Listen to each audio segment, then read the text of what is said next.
Jai Hind students. In this session we are going to discuss about dia, para and ferromagnetic substances. क्या होते हैं ये? अगर हम किसी भी सब्सटेंस की बात करें तो वो एटम्स एंड मॉलिक्यूल से मिलकर बना है। एटम की बात करें तो एटम में एक न्यूक्लियस होता है और न्यूक्लियस के चारों ओर डिफरेंट ऑर्बिट्स के अंदर इलेक्ट्रॉन्स रिवॉल्व करते रहते हैं।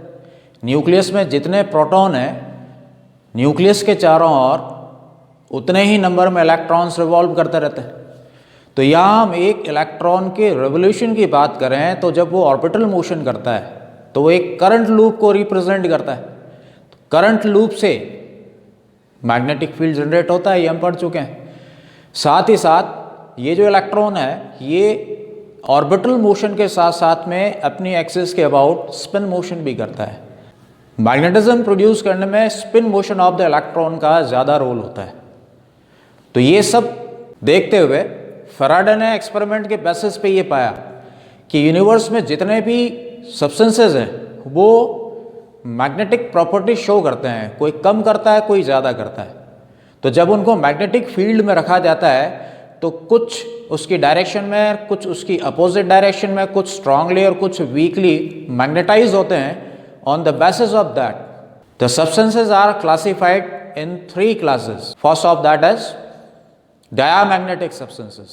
Diamagnetic substances क्या होते हैं? ये वो substances हैं जिनको strong magnetic field में अगर रखा जाए तो ये अपने आप को strong magnetic field से दूर करते हैं। For example, अगर ऐसे substance को हम non uniform magnetic field में रखें तो ये अपने आप को strong magnetic field intensity की जगह से लो इंटेंसिटी की ओर शिफ्ट करेंगे, विस्थापित हो जाएंगे। They will displace from higher intensity to lower intensity if they are placed in non uniform magnetic field. Uniform magnetic field में रखें तो ऐसी कंडीशन में ये अपने आप को जो पोल्स हैं, मैग्नेटिक पोल्स हैं, उनसे दूर रखने की कोशिश करते हैं। इसका रीज़न क्या है, क्यों इनमें ऐसा बिहेवियर होता है, ये अपन समझें। डायामैग्नेटिक सब्सटेंसेस में ऐसा बिहेवियर क्यों है, अगर हम इसको समझने की कोशिश करें तो डायामैग्नेटिक सब्सटेंसेस वो होते हैं जिनके एटम्स के या मॉलिक्यूल्स के अंदर जो इलेक्ट्रॉन्स होते हैं वो इवन नंबर में होते हैं, पेयर में होते हैं। जब हम एक पेयर की बात करते हैं तो एक पेयर के दोनों इलेक्ट्रॉन अपोजिट डायरेक्शन में स्पिन मोशन करते हैं। अपोजिट डायरेक्शन में स्पिन मोशन करने की वजह से जो नेट मैग्नेटिक मोमेंट है वो ज़ीरो हो जाता है। ये एक दूसरे के मैग्नेटिक मोमेंट को कैंसिल कर देते हैं। क्लियर? जब ऐसे सब्सटेंस को स्ट्रॉन्ग मैग्नेटिक फील्ड में रखा जाता है और स्ट्रॉन्ग मैग्नेटिक फील्ड इनके ऑर्बिटल मोशन के परपेंडिकुलर रहता है, ऑर्बिटल मोशन जिस प्लेन में हो रहा है उस प्लेन के परपेंडिकुलर होता है, तो ये उसके मोशन को इफेक्ट करता है।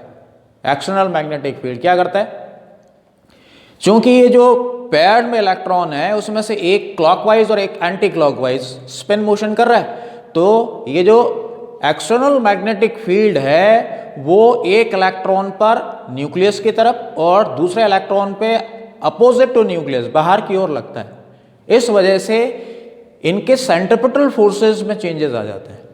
एक का सेंट्रिपिटल फोर्स बढ़ जाता है क्योंकि उसी डायरेक्शन के अंदर एक्सटर्नल मैग्नेटिक फील्ड भी वर्क कर रहा है, फोर्स लगा रहा है, और दूसरे का सेंट्रिपिटल फोर्स कम हो जाता है क्योंकि एक्सटर्नल मैग्नेटिक फील्ड की वजह से जो मैग्नेटिक फोर्स है वो सेंट्रिपिटल फोर्स के अगेंस्ट है। इस वजह से जब इनके सेंट्रिपिटल फोर्सेस में चेंज आता है तो इनके एंगुलर मोमेंटम चेंज हो जाते हैं। जब एंगुलर मोमेंटम चेंज होते हैं तो इफेक्टिव करंट की वजह से जो यहाँ पर मैग्नेटिक मोमेंट इनका डेवलप हो रहा था वो एक का कम और एक का ज़्यादा हो जाएगा। जब एक का कम और एक का ज़्यादा हो जाएगा, इनमें डिफरेंस क्रिएट हो जाएगा, तो ये एक दूसरे के मैग्नेटिक मोमेंट को कैंसल नहीं कर पाएंगे और वहाँ पर इंड्यूस मैग्नेटिज्म रह जाएगा। इस वजह से ऐसे सब्सटेंसेस को जब मैग्नेटिक फील्ड में, एक्सटर्नल मैग्नेटिक फील्ड में रखा जाता है तो ये अपने आप को उसके अपोजिट डायरेक्शन में अलाइन करते हैं। इसी वजह से ऐसे सब्सटेंसेस जो है अपने आप को स्ट्रॉन्ग मैग्नेटिक इंटेंसिटी वाले रीजन से लो मैग्नेटिक इंटेंसिटी वाले रीजन की ओर शिफ्ट करते हैं। क्लियर? जैसे कि अगर हम दो मैग्नेटिक पोल्स लें, दोनों पास पास में हो, और वॉश ग्लास के अंदर कोई डायामैग्नेटिक लिक्विड हम भरते हैं तो ऐसी कंडीशन में यहां पर सेंटर में जो लिक्विड में डिप्रेशन क्रिएट हो जाएगा। इस वॉश ग्लास को ऐसे मैग्नेटिक पोल्स पे रखें जो एक दूसरे से थोड़े दूर हैं, तो ये सेंटर में रेज हो जाएगा। क्यों? क्योंकि ये अपने आप को स्ट्रॉन्ग मैग्नेटिक फील्ड से दूर हटाते हैं। अप्लाइड मैग्नेटिक फील्ड के अपोजिट डायरेक्शन में ये मैग्नेटाइज होते हैं। इनकी जगह अगर कोई एक डायामैग्नेटिक रॉड होती तो उस कंडीशन में वो अपने आप को मैग्नेटिक फील्ड के परपेंडिकुलर कर लेती। If this diamagnetic rod is free to rotate about centre of gravity, then क्या करती है? अपने आप को मैग्नेटिक फील्ड के परपेंडिकुलर कर लेती है, क्योंकि ये इनकी प्रॉपर्टी है। तो जितने भी यूनिवर्स के अंदर सब्सटेंसेस हैं उन सभी में डायामैग्नेटिक प्रॉपर्टी होती है, लेकिन दूसरी प्रॉपर्टीज की वजह से ये शो नहीं होती है। डायामैग्नेटिक सब्सटेंसेस कौन कौन से हो सकते हैं? यहाँ पर मैंने लिखा है copper, zinc, antimony, bismuth, mercury, nitrogen, hydrogen, gold, silver, air, water, they are diamagnetic substances. Now paramagnetic substances, second one is paramagnetic substances. क्या होते हैं ये वो substances होते हैं जिनको strong magnetic field में अगर रखा जाए तो ये magnetic field की direction में feebly magnetize हो जाते हैं, थोड़े से उस direction में magnetize हो जाते हैं। नॉन यूनिफॉर्म मैग्नेटिक फील्ड में इनको रखो तो ये स्ट्रॉन्ग मैग्नेटिक फील्ड की ओर थोड़ा सा डिस्प्लेस हो जाते हैं। क्यों? क्योंकि अगर हम पैरामैग्नेटिक सब्सटेंसेस की बात करें तो पैरामैग्नेटिक सब्सटेंसेस वो होते हैं जिनके एटम्स या मॉलिक्यूल्स के अंदर जो नंबर ऑफ इलेक्ट्रॉन्स होते हैं वो ओड नंबर में होते हैं, पेयर्ड इलेक्ट्रॉन्स नहीं होते हैं। मीन्स ऑड नंबर में मीन्स फॉर एग्जांपल 11 है तो इसमें से 5 इलेक्ट्रॉन्स क्लॉकवाइज अगर स्पिन कर रहे हैं तो 6 एंटी क्लॉकवाइज स्पिन करेंगे।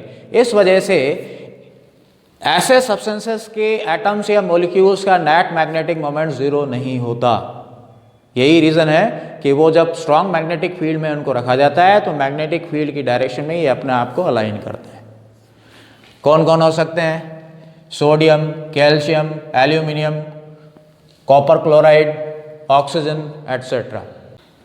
जब हम पैरामैग्नेटिक सब्सटेंस की बात करते हैं, पैरामैग्नेटिक सब्सटेंस के लिक्विड को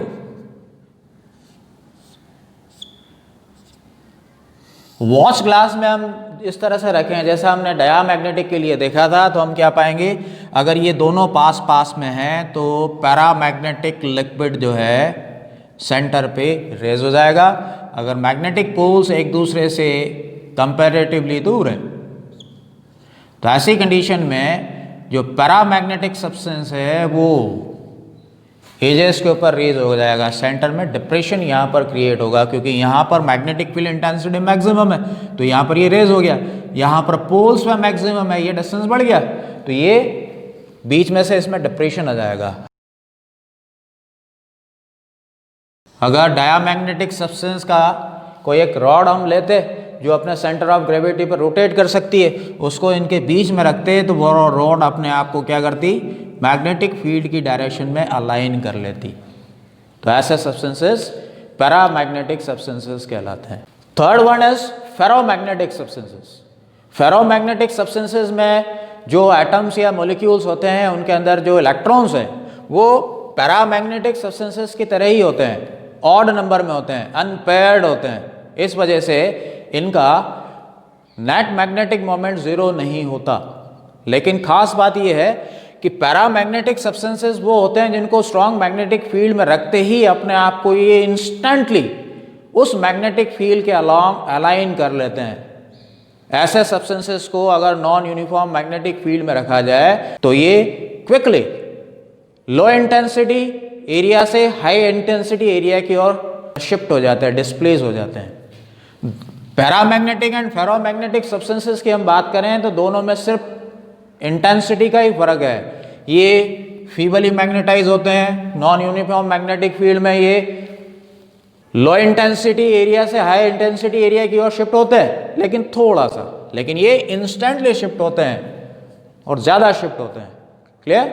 साथ में इसमें एक चीज़ और है, इसके अंदर वो एटम्स या मॉलिक्यूल्स जिनके मैग्नेटिक मोमेंट की डायरेक्शन एक ही है, वो छोटे छोटे कॉलोनीज बना लेते हैं।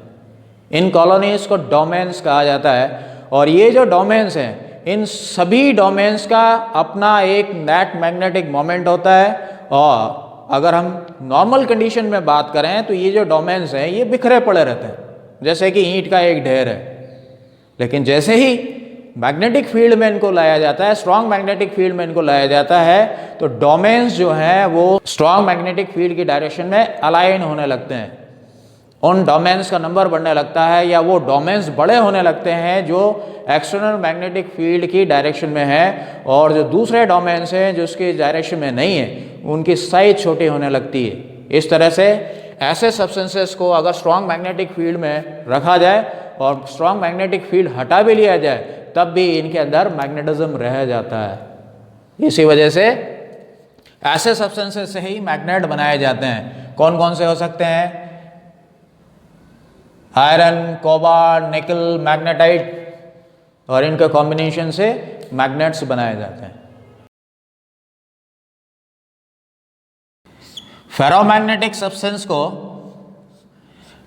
लिक्विड फॉर्म में एक वॉच ग्लास में लें तो ये पैरामैग्नेटिक सब्सटेंस की तरह ही, अगर पोल्स पास पास में होंगे तो ये सेंटर में रेज हो जाएगा, और अगर पोल्स दूर दूर हुए तो ये सेंटर में डिप्रेस होगा और एजेस के ऊपर रेज हो जाएगा, क्योंकि यहाँ पर इंटेंसिटी ज़्यादा है। अगर हमने फेरोमैग्नेटिक सब्सटेंस की एक रॉड ली है जो अपने सेंटर ऑफ ग्रेविटी पर रोटेट कर सकती है, उसको हम यहाँ रखेंगे तो वो अपने आप को मैग्नेटिक फील्ड की डायरेक्शन में ही अलाइन कर लेंगे। दोनों लगभग एक जैसे हैं, दोनों में सिर्फ इंटेंसिटी का डिफरेंस आता है। साथ में इनमें कुछ स्पेशल इंटरेक्शन इस तरह से होते हैं कि डोमेन्स फॉर्म होते हैं, इफेक्टिव एरिया बन जाते हैं। इफेक्टिव एरियाज डोमेन्स कहलाते हैं, जो अगर अलाइन हो जाए तो ये मैग्नेट की तरह बिहेव करें। Got it?